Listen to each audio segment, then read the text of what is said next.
আসসালামু আলাইকুম এভরিওয়ান, আশা করছি সকালে ভালো আছেন। আমাদের আজকের রেসিপি সফট নরম তুলতুলে পরোটা। ঘন্টার পর ঘন্টা কিভাবে পরোটা সফট রাখা যায় সেটাই আমি আপনাদের সাথে শেয়ার করব। আশা করছি আপনাদের সকলের কাছে আমার ছোট্ট একটি রেসিপি ভিডিও ভালো লাগবে।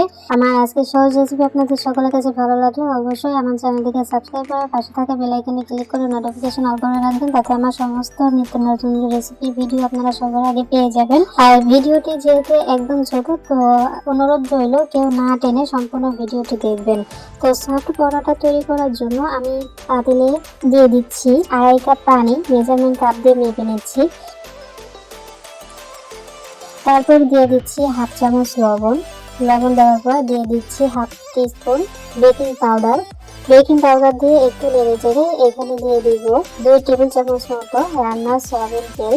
সয়াবিন তেল দিয়ে আমি খুব সুন্দর করে জাল করে নিব, পানিতে বলক তুলে নিব আর কি। তো দেখতে পাচ্ছেন কিছুক্ষণের মধ্যেই পানিতে বলক চলে এসেছে। এখন আমি এখানে দিয়ে দিব মেজারমেন্ট কাপ দিয়ে মেপে রেখেছিলাম 2 কাপ আটা। আমি এখানে দিয়ে দিচ্ছি 2 কাপ আটা দিয়ে খুব সুন্দর করে নেড়ে চেড়ে পানির সঙ্গে মিক্সড করে নিচ্ছি।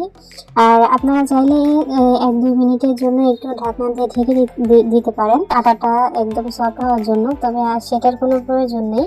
আমি নেড়ে চেড়ে খুব সুন্দর করে মিশিয়ে নিব। আর আপনারা দেখতে পেয়েছেন যে আমি পানির মধ্যে কিন্তু বেকিং পাউডার দিয়েছি। বেকিং পাউডারটা দেওয়ার জন্য কিন্তু ঘন্টার পর ঘন্টা পরোটা সফট রাখা যায়। তো আপনারা অবশ্যই যদি সফট পরোটা রাখতে চান ঘন্টার পর ঘন্টা, তাহলে কিন্তু অবশ্যই বেকিং পাউডারটা দিয়ে দিবেন। তাহলে দেখবেন যে আপনি যতক্ষণ পরোটা রাখবেন ঠিক ততক্ষণ পর্যন্ত আপনার পরোটাটা একদম সফট থাকবে।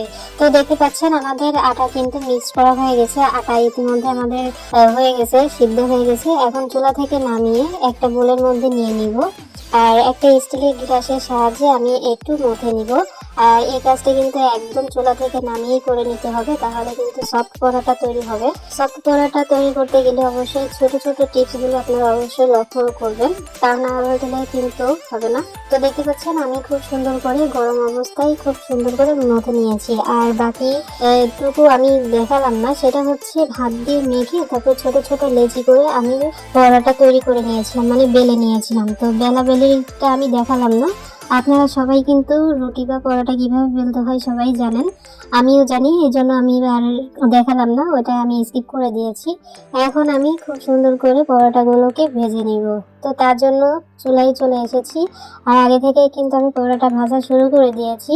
আর পরোটাও কিভাবে ভাজি করতে হয় সেটা আপনারা জানেন। আমি প্রথমে রুটি দিয়ে তারপর খুব সুন্দর করে রুটিটাকে হয়ে নিয়েছি, মানে এপিট ওপিট যখন হয়ে গেছে ভালো করে ফুলে গেছে, তখন আমি এখানে সয়াবিন তেল দিয়ে পরোটাগুলো আর কি ভেজে নিয়েছি। তো দেখতে পাচ্ছেন আমার পরোটা কিন্তু হয়ে গেছে। আপনারা আপনাদের পছন্দ মতো কালার করে নিতে পারেন। পরোটার কালারটা কতটুকু কি রাখবেন সেটা হলো আপনাদের উপর ডিপেন্ড করবে। তো আমি আমার পছন্দ অনুযায়ী আমি পরোটা তৈরি করে নিলাম। তো এখন আমি আপনাদেরকে পরিবেশন করে দেখাচ্ছি যে আমার পরোটাগুলো কেমন হয়েছে, কতটা নরম তুলতুলে এবং কতটা সুন্দর হয়েছে। আপনারা কিন্তু দেখে বুঝতে পারছেন। আপনারা বাড়িতে একবার হলেও ট্রাই করে দেখবেন, বিশ্বাস না হলে, যে বেকিং পাউডার দিয়ে কিভাবে এরকম নরম তুলতুলে পরোটা রাখা যায় ঘন্টার পর ঘন্টা। আর আপনারা দেখতে পাচ্ছেন আমি একটু ডালের সঙ্গে পরিবেশন করছি। আর এই ডালটা আমি কিভাবে রান্না করেছি সেটাও আমি অলরেডি আমার চ্যানেলে আপলোড করে দিচ্ছি। আপনাদের সুবিধার্থে আমি আমার ডেসক্রিপশন বক্সে লিঙ্কটি দিয়ে রাখবো। আপনাদের প্রয়োজন হলে অবশ্যই রেস্টুরেন্ট বা হোটেল স্টাইলে ডাল কিভাবে রান্না করতে হয় সেটা দেখে আসবেন। ফাইনালি আজকের মতো এতটুকুই রেসিপি।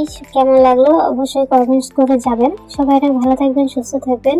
আমার পরবর্তী ভিডিও দেখার আমন্ত্রণ জানিয়ে আজ এখানে বিদায় নিচ্ছি। আল্লাহ হাফেজ।